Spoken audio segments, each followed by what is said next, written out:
إن الحمد لله نحمده ونستعينه ونستغفره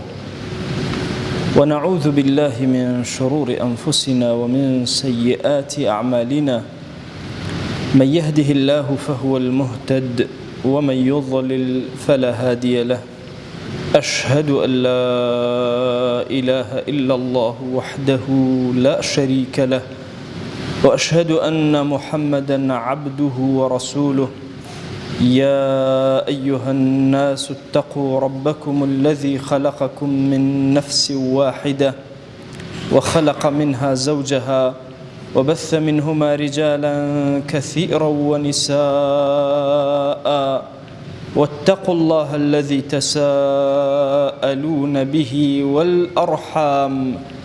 إن الله كان عليكم رقيبا. لپاش سپاس و ستایشێکی بێهامتا بۆ کردگاری مەزن و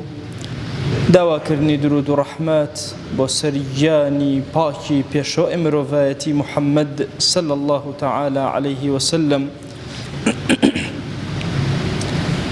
ئاینی پیرۆزی ئیسلام خۆشەویستیەکانی دڵی ئینسانی تەوزیع کردووە. یەکێک لەو خۆشەویستیانەی کە طبیعیە و لە دڵی هەموو ئینسانێکە جێگیرە بریتیە لە خۆشەویستی بۆ دایک و باوک و ئوسرە و عائیلەکەی خۆی. ئەم بەشە لە خۆشەویستی تەنانەت مەسئلەی کوفر و ئیمانیش لە یەکتریان ناکات. جاری وا هەیە کەسێک خۆی موسڵمان خێزانەکەی یا یەهودی یا مەسیحی شەریعەت ڕێگەی پێداوە، منعی نەکردووە لەو جۆرە حوبەی کە لە بینیانە هەیە لە بینی ژن و مێردێکە، یان باوک و دایک کاتێکەوە بێئیمان و لە ئەبەرەی کوفرن مناڵ منع نەکراوە لە خۆشەویستی دایک و باوکی، لە مەحەبەت بۆ دایک و باوکی، لە ڕێزگرتن لە دایک و باوکی. بە پێچەوانەشەوە هەندێک جار ئەولاد غەیرە دینە، باوک و دایک هەر جۆرێک لە سۆز و نازی دینداری کە بەرامبەر بەم مناڵە هەیەی و حەز ئەکا بەرەو دینی بکێشێتەوە، لا یەکتر کەماڵی مەحەبەت چۆن بۆ مناڵێکی ئیمانداری هەیەی و مناڵێکی کافریشی هەیەی لە ڕۆ دنیایەکەوە. ئەم بەشە لە فیکری ئیسلامی لە عەقیدەی ئیسلامی هەندێک جار غائبە کە لە مەسەلەی وەلا و بەڕاء هەڵەیەکی زۆر گەورە ئەکرێ. ئەویش ئەوەیە پێمان وایە مەحەبەتی طەبیعی لەگەڵ مەحەبەتی دینی تێکەڵ ئەکرێ. هەموو بابەتەکان بۆ کوێمان ڕائەکێشێ کەوا بوو ئاینی پیرۆزی ئیسلام ئەمرێکی زۆر گەورەی بە ئێمە کردووە کە عائیلەی خۆمان خۆش بێ، دایک و باوکی خۆمان خۆش بێ، ئەولادی خۆمان خۆش بێ، خوشک و برا یەکتریان خۆش بێ.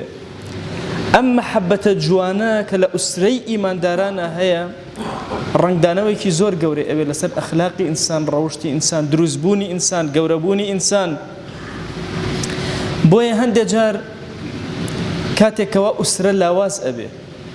عائیلە لە بین یەکترا پەرتەوازە ئەبێ، جۆری مەحەبەت کەم ئەبێتەوە، سەیرەکەی عائیلە لە بین یەکترا قسە بەرامبەر بە یەکتر ئەکەن، دڵیان بەرامبەر بە یەکتر گەردەگرێ، عاجز ئەبن لە یەکتر لەسەر شتانێکی زۆر کاتی لاوەکی دنیەوی. کافریش زۆر ئیش لەسەر ئەمە ئەکە. هەموو وڵاتێ، هەموو شوێنێک مادیگەرایی تایە زاڵ بوو، وردە وردە قەرابەت و خۆشەویستی و خزمەتی تایە کەم ئەبێت و لاواز ئەبێ. ئومەتی پێغەمبەر صلی الله عليه وسلم ئەبێ بزانین کاتێ مادەمان زیادەکە ئەبێ سۆزمان زیادکە. نابێ تۆی برا کاتێکەوە خۆت هەتە گوێ بە براکەت نەدەی، گوێ بە خوشەکەت نەدەی، گوێ بە دایک و باوکت نەدەی، گوێ بە ئەولادت نەدەی. نەخێر. ئومەتی پێغەمبەر صلی الله عليه وسلم بۆ خۆت ناژی، تەنها بۆ ماڵەکەی خۆت ناژی. غەمت هەیە بۆ بەرامبەر، تەنانەت مامەکانت، ئامۆزاکانت، خاڵەکانت. بەم شێوازە ئوسرە دەرەجە یەک و دەرەجە دوو دەرەجە سێ هەیە لە شەریعەتی ئیسلامیە. تۆ ئەبێ ئاگاد لە هەموویان بێ و ئەوانش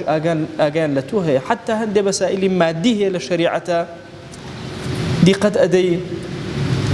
شەریعەت تەحدیدی کردووە کە ئەکەوێتە سەرشانی یەکتر. جاری وایە ئامۆزایەکی زۆر دووری تۆ لە میراتی تۆ ئەبە کاتێک کەس نامێنێ. و بە هەمان چەشیش جاری وا هەیە تۆ لا سامح الله کەسێک قەتلێک لەسەر دەستی ڕوو ئەدا، خوێنەکە کێ ئەیدا؟ هەموو خزمەکان پێکەوە ئەیدن. شەریعەت ئەم مەجالانە بۆچی گەورە ئەکات لەناو ئینسانەکانە بۆی ئوسرە زۆر کامل بێ متەکامل بێ.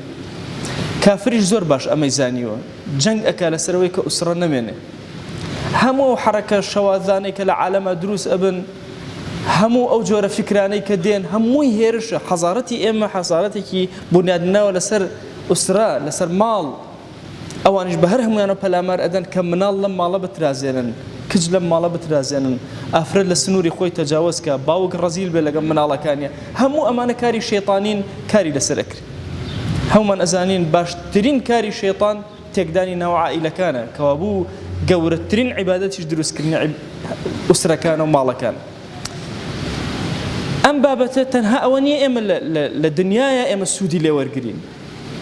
ئەمە ڕەبتی لەگەڵ ئێمە هەیە بۆ مردن، بۆ دوای مردن. چۆن لێرە جەنگ ئەکەی لەسەر ئەوەی کە عائیلەکەت ماڵەکەت تۆکمە بێت، تند بێ، لە ئاخرەتیشا تەنانەت ئێمە پەیوەستین بەیەکەوە لە عائیلەکانە. وا نەزانی خزمێکی دوورت، یعنی تەسەوور کە عائیلەی کێمان ئەگاتە 7 کەس. لە فەرمایشتەکە پێغەمبەرجان صلی الله عليه وآله وسلم ئەفەرمێ شەهید شەفاعەت ئەکا ل70 من ئەهلی بەیته، بۆ 7 کەس لە ئەهلی بەیتەکەی. یا 7 کەسەکە ئامۆزاکەی تۆشی بەرەکەوێ، خاڵۆزاکەشی بەرەکەوێ لەو دوورەوە. کەوا بوو تۆ کارەکەت تەنها لە دنیا نییە کە ئوسرە بپارێزی، لە ئاخرەتیشە ئێوە ڕەبتان بەیەکەوە هەیە، پەیوەستن بەیەکەوە. ئێمە زۆر کات لە مەشاهیدی قورسی قیامەتە کە سەیری قورئانی پیرۆزەکەین، کە سید قوتب ڕەحمەتی خوای لێبێ لە مەشاهید القیام في القرآن الكريم باسەکە ئەفەرمێ هەمیشە تۆ ئەم لایەنە ئەبینی کە رب العالمین باسی ئەوەکە فإذا جاءت الصاخة يوم يفر المرء من أخيه، کە ڕۆژی قیامەت دێتە پێشەوە ئینسان لە براکەی ڕاکەکەوە، برا زۆر پیرۆزە، پشتەوەی ئەمە ئەوە ئەگەیەنێ براکەت زۆر عەزیزە لای تۆ، کە ڕائەکەی لێی یعنی تر ئەو پەڕی کۆتای ترسە، کۆتای غەمە. وأمه وأبيه، هەر ئەوەنە نا، لە دایکت ڕائەکەی، لە باوکت ڕائەکەی، وصاحبەتیه لە خێزان ڕائەکەی، وبەنیه لە کوڕەکانی خۆت و مناڵەکان و وەچەکانی خۆشە ڕائەکەی. لكل امرئ منهم يومئذ شأن يغني، هەر یەکێک سەرقاڵی گرفت و کۆمەڵی مەشاکلی خۆیەتی بیری بەلای کەسی ترەوە نییە. کاتێکە لە خزمەت ئەم ئاەتە ئەوەستین وا نەزانین ئیتر ڕەبتی ئوسرە لەناو قیامەتە ئەبسێ پێکەوە، ئەوە تەنها لە مەشهەدی محاسەبەیە. لە غەیری مەشهەدی محاسەبە هەموو ئەم عائیلە و ئوسرەی کە پێکەوەن هەمویان غەمی یەکتریانە، چۆن لە دنیا غەمی یەکتریانە. لە ساحەی مەحشەرە لە بابی شەفاعەتە، شەفاعەت ئەکەن بۆ یەکتر. پێغەمبەری خوا صلی الله عليه وآله وسلم ئەفەرمێ جارێک فەرمووی هیچ ئیماندارێک نییە لا يموت لمسلم 3 من الولد، هیچ ئیماندارێک نییە، پیاوێکی ئیماندار نییە 3 مناڵی مردبێ فەیلج النار بچێتە ناو ئاگرەوە، ئیلا ئەم مناڵانە یەن شەفاعەتی بۆ ئەکەن، ئیلا یەن ئەگەر ئەمیان فریانەکەوت ئەویان ئیلا شەفاعەت بۆ ئەم باوکە ئەکەن و ڕزگاری ئەکەن. لە ڕوایەتێکە باسی دایک ئەکە، هەر دایکە 3 ئەولادی وەفاتی کرد، ئیلا لە ڕۆژی قیامەتە ئەم ئەولادان یەن شەفاعەتی بۆ ئەکەن. لە ڕوایەتێکە فەرموویان فەرمووی دووشی بمرێ هەر بەو شێوازەیە. واتە کاتێک کە دایک باوک لێرە جەرگیان ئەسووتێ، ئەم جەرگ سووتانیە ئەبێتە شەفاعەتێ بۆ ڕۆژی قیامەتیان. مناڵەکان ئاگایان لە دایک و باوکیانە لە ڕۆژی قیامەتە. لە خزمەتی قورئانی پیرۆزە کۆمەڵی ئەرک لە باسی ئوسرەیە دانراوە لەسەر شانی پیاو. دیقەت ئەدەی وەئمر ئەهلەکە بالصەلاة واصطبر عەلەیها، بڕۆ ئەمرکە بە مناڵەکانت ئەولادەکان ئەهلەک یعنی خێزانت، هەموو ئەوانەی کە تۆ سەیتەرەت هەیە بەسەریانە، خوا تۆی کردوتە قائید و گەورەیان، تۆی کردوە سەرۆکیان، بڕۆ لەگەڵیانە ئەمریان پێ بکە بە نوێژ و زۆر ئارام بگر بە لەسەر. لایەتێک ترا قو ئەنفوسەکم و ئەهلیکم نارە، خۆتان و ئەولاد و عائیلە و دەوروبەرتان لە ئاگر بپارێزن و نەجات بدەن. لە ئاەتێک تردا وا نەزانێ تۆ ئیتر ذوڕیەت و ئەزواجت هەیە، ئیتر ئەبێت تووشین محنەتێکی گەور. نا، پێغەمبەران عەلەیهیمو الصەلاة وەسەلام لەم ئوسرەیە بێبەش نەبوون. ئەفەرمێ ولقد أرسلنا رسلا من قبلك وجعلنا لهم أزواجا وذرية، أوانيش ذريتيان هي، أزواجيان هي، خزانيان هي. كاتي سيري أما شهدانا أكي أبيني قرآن أمري اشتكي زور قورة بأيما أكال أسرية. أم أسرية ربطي تنها بيروانية، ڕەبتی بە قیامەتەوە هەیە. هاوارە لێەکە ئەی باوک خۆت و مناڵەکانە پێکەوە پارێزە لە ئاگر، ئەمریان پێ بکە بە نوێژ بۆی لە ئاگر پارێزراو بن. کەوابوو تۆی باوک کارێکی زۆر گەورەت هەیە، تۆی گەنج کارێکی زۆر گەورەت هەیە، ئەویش ئەوەیە خۆت و دەوروبەرەکەت پێکەوە ڕزگار بکەی لە ئاگر. کەوابوو لە قیامەتە پەیوەندی و ڕەبتمان لەگەڵ یەکترا هەیە. ئەبێ هەر یەکێک لە ئێمە استعدادی ئەوەی کردبێ کە لە ڕۆژی قیامەتە چۆن مامەڵە ئەکە لەگەڵ ئوسرەکەیە، چۆن بە چ شێوازێک. ئێمە هەندێک جار لە قیامەتە حتا کەسێکی گوناهبار لەناو ئوسرەیەکە بەهۆی چاکەکانەوە وردەوە دەپلەی بەرزە بێتەوە. دروست ئەبێ ئەفەرمێ لە ڕێوایەتێکە لە ڕۆژی قیامەتە بە ئەولادەکان ئەوترێ بچن ناو بەهەشتەوە، ئەڵێ ئەوەستن و منگەمینگیانە لە بین یەکترە. پرسیاریان لێ ئەکرێ بۆچی وەستاون ناچن ناو بەهەشتەوە، بۆچی ئەگەڕێنە دواوە، ئەوە بەهەشتە نەجاتانە بێ. وەڵڵاهی یا ئیلاهی ئێمە دایک و باوکمان هەیە، سەیری ئەوە ئەکەین کە دایک و باوکمان هەتاوەکو نەیە ناتوانین بچینە ناو بەهەشتەوە. يا ربنا حتى يدخل آباؤنا وأمهاتنا حتى دايكو باوكمان جاء آباء وأمهات تنها نكات دايكو باوك أكات باو بابير، يعني بو السرة ولا وجه چن منالك چن بشتي خوي شفاعت بوبكا. أفرمي لك وتاي روايتك دور درجة أفرمي ادخلوا الجنة أنتم وآباؤكم خوتانو باو بابير تمشنا وبهشتوا رحمي خوا زور قوري دي قد بدا وشيء نايب شيء تبهشتوا لقلب باو بابير يا نبي. أما زور كان للدعاء طبعا ظلمێکی زۆر گەورەمان هەیە لە دوعاە لەو ئەچێت دوعا بۆ دایک و باوکمان بکەین، بەس دوعا بۆ باو و باپیر ناکەین بۆ سەرەوە، کەمە بەشێکە لە دوعای مسلمان دوعا بۆ باو و باپیری خۆی بکە حتا شوێ ئەڕوا لەو ئەچ یەکێک لەوانە بە شەفاعەتی تۆ بکەیە یا تۆ بەر شەفاعەتی ئەو بکەوی. ئوسرەی ئومەتی ئیسلامی تەنها ئەم 4-5 کەسە نین کە لە ژیانان، ئەوانش کە لە ژیانە نەماوین هەر یەک ئوسرەین، یەک عائیلەین، هەموو ئینسانیەت یەک عائیلەیە لە کۆتایە. بۆیە كاتك أفرمي اللهم اغفر للمؤمنين والمؤمنات أزاني چند كسي تيا بپشتا لما أنا أقاتوتو إنسانيتها هم قريبة ليك ونزيكة ليك بويا هريشك لإيما أبي دائما تشاوما لأسرة كمان أمره لهمو كات زياتر كافر بيدين إيج لسرا وكان مالكان هلوشينن رقبرياتي لنوانا دروس كان رجب التحزب وحزباتي ڕۆژێ بە مەسائلی مادە و مادە پەرستی هەر ڕۆژەی بە شێوازێک ئەیانەوێ ئەم ماڵانە لێک هەڵوەشێن، چونکە ئەزانن ئەمە قەڵایەکی ئومەتی ئیسلامیە. ماڵ هەتاوەکو سیستەمی جوانی تیاب مابێ، هەتا ئەم نوێژە جەماعەت و سیستەمە جوانانە مابێ ئومەتی ئیسلامی لە خەیرایە. کافران هەوڵەدەن لە مزگەوتا ڕەنگ کەن بەشبەشمان کەن ڕقمان لە یەک بێ لەگەڵەکە جوان مامەڵە نەکەین لە ماڵیشا بە هەمان چش. ئیشێکی شێطانی زۆر گەورەیە کاریان لەسەر کردو تەختیتیان بۆ داناوە، ئێمە ئومەتیش ئەبێ زۆر وریانە مامەڵەکەین. حتا دایک و باوک لە ڕۆژی قیامەتە ئەفەرمێ لەناو خەلائیقا هەندێک دایک و باوکەیە بانگیان ئەکەن جلێکی زۆر جوان لەبەریان ئەکەن، کیسا و عەبایەکی زۆر جوان ئەدەن بەسەر شانیانە، پرسیار ئەکەن ئەڵێن یا ئیلاهی ئێمە شایانی ئەمە نین لەناو ئەم ڕۆژی قیامەت و لەم شوێنە سەختە ئەمە هیچمان نییە، عەبدایەتێکمان نییە، هەرچی هەبوو هەموو حیسابات لەگەڵمان نەکراوە. بيان أو ترى بأخذ ولدكم القرآن من على كي إيه وقرآني خص السنجي فيري قرآن بو قرآني لبركت أم كالا جوانا وبر بالاي إيه أكري حتى إنسان للرجي قيامته ونزان تنها دايكو بابلن وشكان شفاعة أكن بو دايكو باكيش بو أولاد كان يكن. أفرمي إن الرجل لترفع درجته في الجنة فيقول أن هذا كسيك لبهشتها بلاي برزكرته أم بتشي دسكوتوا ألين باستغفار ولدك لك أو أولادك دعاء بو كردي بو شوازة برز بويتو أي أولادك كانت شي عندس أكيد دايكو باوكيانوا. أفرمي جنات عدن يدخلونها ومن صلح من آبائهم وأزواجهم وذرياتهم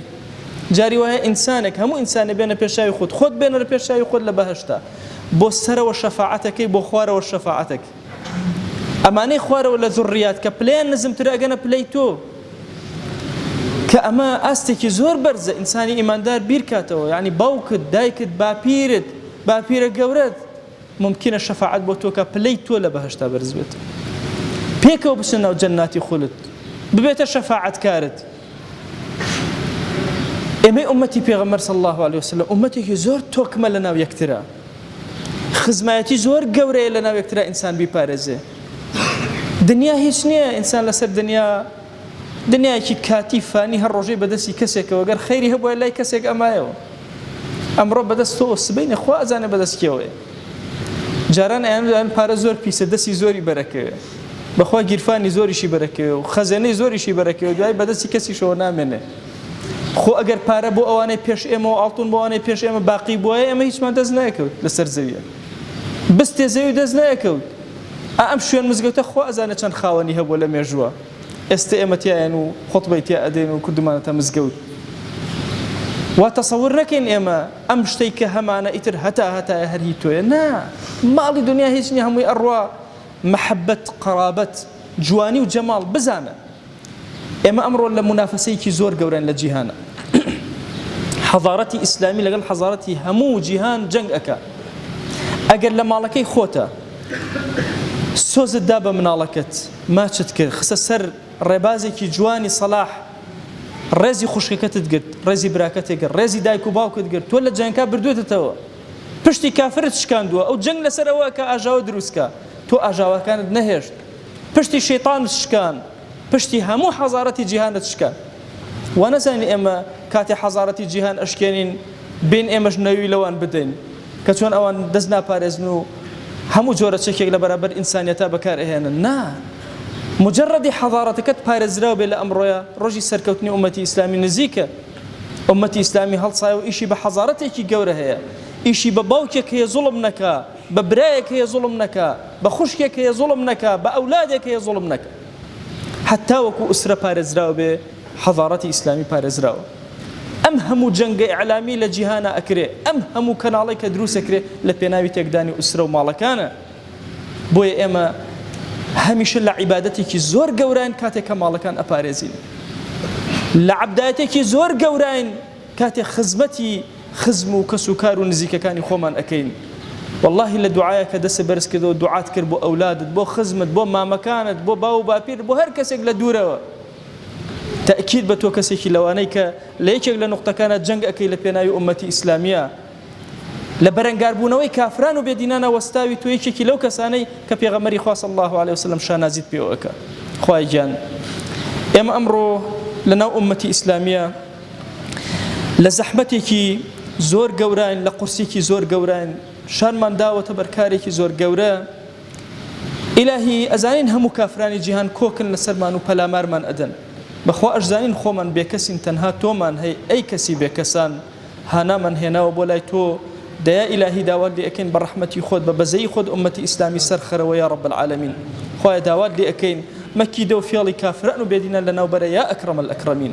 خوایە گیان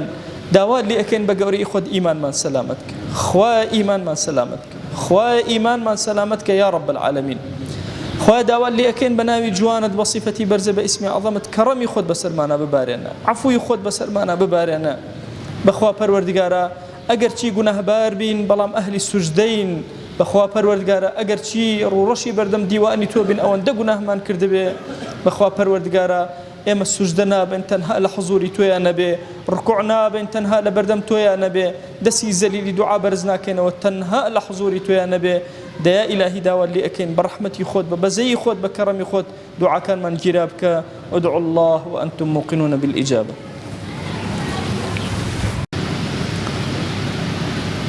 الحمد لله رب العالمين والصلاة والسلام على خير خلق الله محمد وعلى آله وأصحابه الكرام وتابعيهم بإحسان إلى يوم الدين أوصيكم عباد الله ونفسي قبلكم بتقوى الله وكثرة مخافته فإن التقوى شعار المؤمنين ودثار المتقين ووصية الله تبارك وتعالى في وفيكم وفي الخلق أجمعين وشبي سكام يا نوع عائلة مسلماني قڵێوە فرەگەورێنە کە ئومەت و پێغەمبەری صلی الله عليه وسلم وشا وزانە و دینشا سەلامەت بووە چی دنیا عائلە فایدەشەن چەو دنیاش بێمە بە شەفاعەتکاری یەکتری و ئیسفادە بە یەکتری یاونمێ پەیوەندی ئێمە چەنی قەوم و کەسیمات تەنها پەیوەندیەوە نییە دنیا نەبوو دنیای چ و ئاخرەتی چەنە هەن کەملی خزمەت و قورئانی پیرۆزی تەماشەکەری ئی قورآن عظیمەنە فرە باس و عائیلەی کریان يو تشاتي واك فرم مهمة إما حاليما بوسنش أنك زارولكي أو تاتكي قومك شني يكتري قيامتنا ربطي وفربق وتشا شني يكتريهن بي وقرشا محاولة كرا حتى رتبي آخر بيتيشا نزيق فرو فرمايشتكانا وآية بيروزكانا باسو زارولو وتشكا كريان وباسو أو تاتي كريان أي آية جنومير شني يكتري شنينيني إي آية بيروزيك فرماو جنات عدن يدخلونها ومن صلح من آبائهم وأزواجهم وذرياتهم علماء فرماو وأزواجهم يعني جنومير دكي بيوه نزيكي باوجه يكتري بيوه الراو بهشتي ميزاوه بيوه ملاد لبهشتي آية مسألة إلحاقي كبابتي وانا فقه إسلامي نفر باس كرينا وتفسير كان مفسر كان فر باس كردنا آية إنسان كريو بهشتنا بلاش برز بوه هر يوجه إما مثلا بري كردوه ما كردينه خاصة بما يخرب بما رتبه ما دريان بنو إنامي سوتشي وانا أي خاصة كإنامي سوتشي وانا غير إي سوتشي كإس بهشتنا واسمن دزگير ما بي تاومي بلا ما برز كرمي وبهشتنا علماء فرماوا يو تشاتشوا كفر مهمة شريعتنا كرب العالمين القرآن باس كردن مسألة آل حقنا كإنسان يوب أو تاتيشو برز بوا تماشوي آية مباركة كرد فرماوا والذين آمنوا واتبعتهم ذريتهم بإيمان ألحقنا بهم ذريتهم فرماوا كسيك